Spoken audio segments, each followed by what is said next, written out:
بسم اللہ الرحمن الرحیم۔ السلام علیکم اسٹوڈنٹس، آج ہم 9th کلاس کا سبق نمبر 8 جو کہ لہو اور قلین کے نام سے ہے، جو کہ ایک ڈرامہ ہے، وہ ہم پڑھ رہے ہیں۔ کچھ لیسن ہم نے اس کے پڑھ لیے ہیں۔ آج ہم پیج نمبر 61 پہ پڑھیں گے، تو ہم سٹارٹ کرتے ہیں۔ اختر بھونج کا ہو کر توہین کیسے، یعنی کہ حیران ہو کر۔ اختر نے حیرانگی کے ساتھ کہا کہ یہ کیسی توہین۔ تجمل، اتنی موٹی سے بات بھی نہیں سمجھ سکتے، یعنی کہ اتنی سیدھی بات، اتنی موٹی بات، سیدھی بات، آسان بات جو آپ کو سمجھ نہیں آ رہی۔ اختر، صاف کیوں نہیں کہہ دیتے کہ آپ نے مجھے خرید لیا ہے اور اب میں آپ کے رحم و کرم پر ہوں۔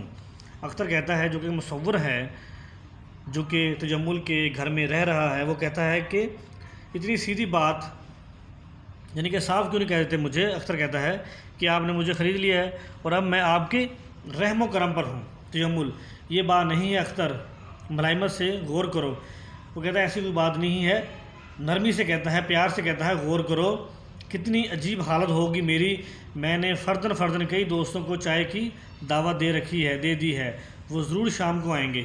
اس نے کہا کہ میں نے وقفے سے تھوڑی دیر بعد کافی دوستوں کو چائے کے لیے کہہ دیا ہے اور وہ شام کو ضرور آئیں گے، تو میرے لیے کتنی عجیب بات ہوگی، شرم کی بات ہوگی کہ تم یہاں پہ نہیں ہوگے۔ اختر، میرے جانے یا نہ جانے سے اس دعوت پر کیا اثر پڑ سکتا ہے؟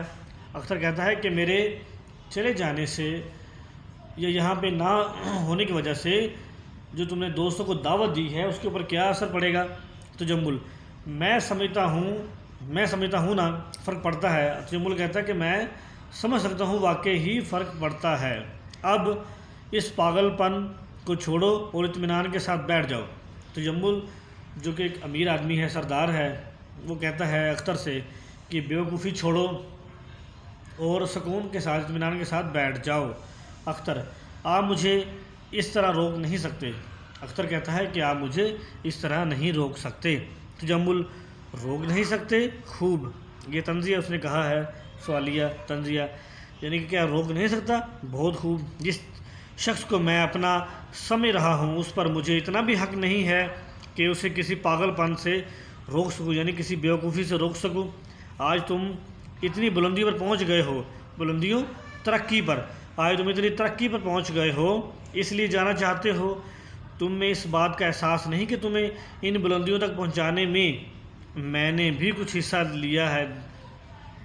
اس نے کہا کہ جو تمہاری اتنی بلندیاں ہیں، یعنی کہ اس قدر ترقی جو تمہیں ملی ہے، وہ کہتا ہے کہ ان ترقیوں تک پہنچانے میں، بلندی کا مطلب یہاں پہ ترقی ہے، یعنی کہ ترقیوں تک پہنچانے میں کیا میرا کوئی محنت نہیں ہے، میرا حصہ نہیں، حصہ اس کا مطلب ہے کہ میری محنت ہے، میں نے بھی بہت زیادہ کوشش کی ہے، اس کا مطلب یہ ہے۔ اختر، آپ اصرار کرتے ہیں تو سنیے۔ اس نے کہا کہ اگر آپ اصرار کر رہے ہیں، بار بار مجھے کہہ رہے ہیں، تو پھر سنیے۔ جس اختر کو آپ ایک تنگ و تاریک کوٹری سے نکال کر اپنے محل میں لائے تھے، اس نے کہا کہ جس مصور کو آپ ایک بہت چھوٹے سے مکان میں، ٹوٹے پھوٹے مکان میں، تنگ و تاریک کوٹری سے نکال کر لائے تھے، وہ مصور اختر مر چکا ہے۔ اس نے کہا کہ وہ مصور جو ہے، وہ جو پینٹر ہے، وہ مر چکا ہے، اور جو شخص آپ کے سامنے کھڑا ہے اور جس کے لیے یہ شاندار، یعنی کہ اعلیٰ عمدہ اسٹوڈیو بنایا گیا ہے، وہ اس کی چلتی پھرتی لاش ہے۔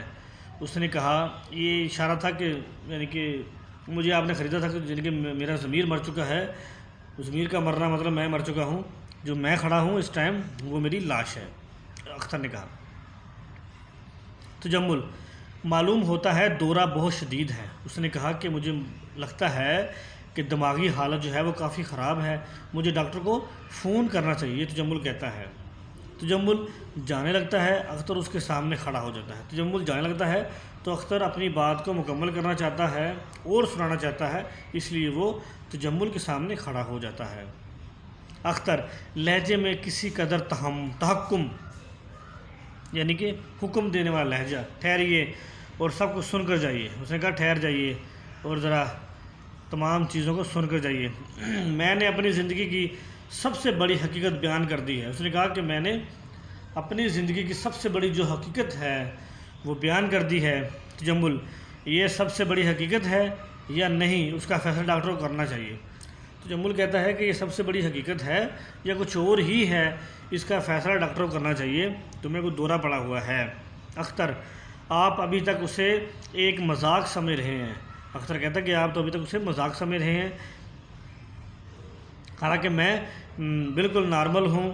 ابھی تک آپ تصویر کا ایک ہی رخ دیکھ رہے ہیں، یعنی کہ آپ نے ایک سائیڈ کی بات سنی ہے، ایک طرف کی بات سنی ہے، ابھی آپ کو تصویر کا دوسرا رخ نہیں پتہ، یعنی کہ ابھی آپ کو اندر کی بات نہیں پتہ، اور آپ اس کا دوسرا رخ دیکھیے جو اتنا بھیانک اور اتنا خوفناک ہے کہ آپ کے تصورات کا شیش محل ابھی زمین بوس ہو جائے گا۔ اس نے کہا کہ اندر کی بات جب کھلے گی، جو راز کی بات ہے وہ ایسی بھیانک ہے، خطرناک ہے، خوفناک ہے کہ آپ کے تصورات کا شیش محل، یعنی کہ آپ کے خوبصورت خیالات کا جو محل ہے وہ چکنا چور ہو جائے گا، وہ خواب جو ہے وہ چکنا چور ہو جائے گا، تباہ ہو جائے گا، زمین بوس ہو جائے گا، برباد ہو جائے گا۔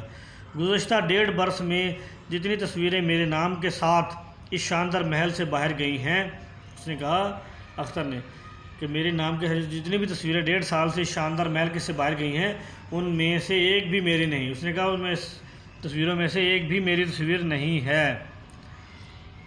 تجمل: اختر کو گھورتے ہوئے: معاملہ اتنا دور تک جا پہنچے گا؟ اس نے کہا کہ معاملہ ایسا دور تک جا پہنچے گا، ایسا بھیانک ہو جائے گا کہ مجھے اس کا وہم و گمان بھی نہیں تھا، یعنی کہ تصور بھی نہیں تھا، یقین بھی نہیں تھا۔ اختر: میرا مشورہ یہ ہے کہ اس وقت آرام کرو، تمہیں مکمل آرام کی سخت ضرورت ہے۔ وہ کہتا ہے تجمل اختر سے کہ تمہیں ابھی ریسٹ کی ضرورت ہے، آرام کرو، بعد میں بات کریں گے۔ تو اسٹوڈنٹس آج کا لیسن ہمارا یہیں ختم ہوتا ہے، نیکسٹ لیسن میں ہم نیکسٹ پیج سے پڑھیں گے، تب تک کے لیے خدا حافظ۔